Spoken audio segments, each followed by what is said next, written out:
السلام عليكم ورحمة الله وبركاته. أهلا بكم من جديد في قناة اليوم من أيام الرحمن والعصافير.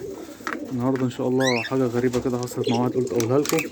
بيقول لي خد رقم الفون بتاعي وبعت لي على الواتس وقال لي أنا عندي اليمام جوز شغال وكده، وبرضه عندي 3 بيضات. فأنا أول حاجة طبعا وكله هيقول دول نتايتين.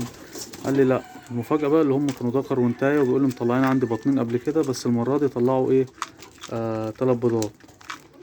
قلت له بصراحة أنا مش عارف، أنت كده يعني حاجة يعني الواحد يستغرب منها. هي إحنا عارفين كلنا اليمام والحمام ومثلا الطيور اللي بتبيض بيضتين معروفين بيبيضوا بيضتين. لو بيضوا 3 بيضات أو 4 بيضات طبعا بيبقوا زيادة، بيبقوا انتيتين، بيبقوا زيادة طبعا عن بيضتين وبيبقوا انتيتين. فأنا استغربت، فقال لي والله العظيم زي ما بقول لك. قلت له والله أنت صادق وكل حاجة، بس أنا مستغرب يعني. اتناقشنا مع بعض شوية يعني، فأنا مستغرب بصراحة، بحسبه مثلا بيهزر. قلت له أنت بتتكلم جد؟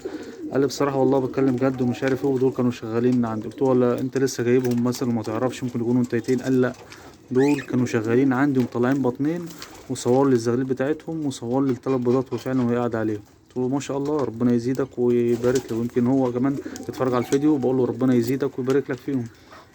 قال لي بس المشكله هي مش عارفه تقعد عليهم، على طول في واحده ايه خارجه من تحت. قلت له فعلا عشان هي متعوده على ايه، على بيضتين. وغير كده لو حضنتها وطلعوا زغاليل ممكن لا تقوم زغلولين، لا هي ما شاء الله وصحتها كويسه كده بتبقى زياده عندها. ما شاء الله الزياده بتاعتها والبروتينات في جسمها ممكن ايه تغذي ال3 زغاليل. فانت ورزقك وربنا يطعمك فيهم ويبارك لك فيهم. هو قلت له انا اقول واستأذنته ان انا اصور واقول المعلومه دي على القناه. قال لي لا مفيش اي مشكله اقولها. وقعد بقول له انت بتستعمل لهم حاجه كده؟ ضحك قال لي انا بصراحه بستعملهم دواء. كان دواء بقى مش مصري، قال لي ده مستورد كان جاي من بره وكده. بيقول لي يعني حطيت لهم، بيقول لي دي بيبقى زياده خصوبه وزياده في عنقود البيض وكده، حاجات زي البروتينات كده او محفزات، بيقول لي لتكون البيض والحاجات زي كده. فانا بصراحه يعني قلت له على اسمه كده. قال لي انا بصراحه كانت جايه لي عينه كده، يعني ايه ازازه صغيره كده، حتى هو ما يعرفش اسمه. عموما يعني ايه الحاجه دي بتبقى كويسه لو هي ايه بتبيض بيضه واحده، او بتبيض مثلا بيضتين وكويسين ومفيش اي مشاكل، خلاص ما تحطلهاش. لكن انت تزود لها هرموناتها او حاجه زي كده، هو على ما اظن ده بيلعب في الهرمونات بتاعت مثلا البيض او حاجه زي كده، فبتزود عندها الهرمونات وفي البيض وفي الحاجات دي كلها، فايه ممكن بيضة ال3. والله ربنا يرزقك فيهم وايه ويحسن يعني شغلها معاك، ويا ريت يطلع ال3 وتاكل ال3. حاجه ما شاء الله يعني. انا عمري ما شفت قبل كده غير لما يكونوا انتيتين يبيضوا ال3 بيضات او 4 بيضات. فانت ربنا ايه يرزقك فيه. طبعا نرجع لليوم اللي عندنا. ما شاء الله تبارك الله، دول كده تمام راقدين، ودول كده خلاص الزغلول ما شاء الله كبر وتم التمام. وفي دي اللي محضنه البيضه هي ما شاء الله تمام. ولو في اي حاجه يا جماعه عندكم قولولي، وان شاء الله نظبط مع بعضينا، عشان الدنيا ما شاء الله الجو معتدل والشغل تمام، مفيش اي مشاكل في اليمام. الحمد لله ما شاء الله تمام لحد دلوقتي. دلوقتي يا جماعه في اللي ظهرت برضك مشكله في المعوي. المعوي يا جماعه بتبقى اكتر حاجه بتنقل المرض في المسقى. المسقى لازم تكون نظيفه، اهم حاجه المسقى. سيبوك انا من انا مني بس ايه يعني ايه كتصوير كده، ويعني انا هامل فيهم شويه، بس الحمد لله ربنا سترها معانا، عشان الحمد لله ما بنبخلش على حد وبنديكم معلومات وكده. فربنا سترها معانا، فالمربي وربنا يسترها على الجميع. اللي هو ايه المسقى دي يعني ايه لازم يعني اكتر حاجه هي لما بتعمل فيها حمام وكده بتنقل ايه الامراض فيها. اذا كانت هي مثلا تايه مصابه او ذكر او مصاب، بينقل بعضهم البعض كده ايه عن طريق ايه الميه. فاحنا يا جماعه لو في حصل اي حاجه لازم ايه نغير اول حاجه مسقة المية، وبعد كده نبص بقى على المشكلة اللي عندنا، إذا كان نجيب لهم علاج أنتينال أو استروبروكين. الحاجات دي بتبقى معوي كويسة ومفيش أي مشاكل فيها. طبعا اليمامة لما يكون زغليل يا جماعة ما تستعجلش في نقله، بحيث ان انت ما يضعفش منك ويموت منك. لازم يكون بيتعلم الاكل كويس، ولازم يكون بينقر كويس في الاكل، وابوه بياكلوه. ده انت هتلاقي الزغلول صحته حلوة، جسمه كويس، ريشه متظبط، مفيش اي مشاكل فيه. غير اما انت تنقله مثلا تستعجل على نقله عشان عايزها تشتغل او حاجة. لا ده كده انت ايه بتخسر بتخسر الزغلولية.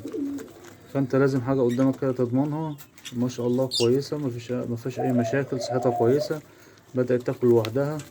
طبعا لو انت نقلتهم مثلا وايه بدايتهم اللي انت تحط لهم اكل بحيث اللي انت مثلا يعني بدايتهم في اوائل الاكل بتاعهم يعني بيبقى منقارهم ضعيف، ممكن تحط لهم اكل عصافير، دنيبة، بذور جرجير وبذور كتان. الحاجات دي برضك كلها تبقى حبوب صغيرة جدا وبيعرف ينقر فيها.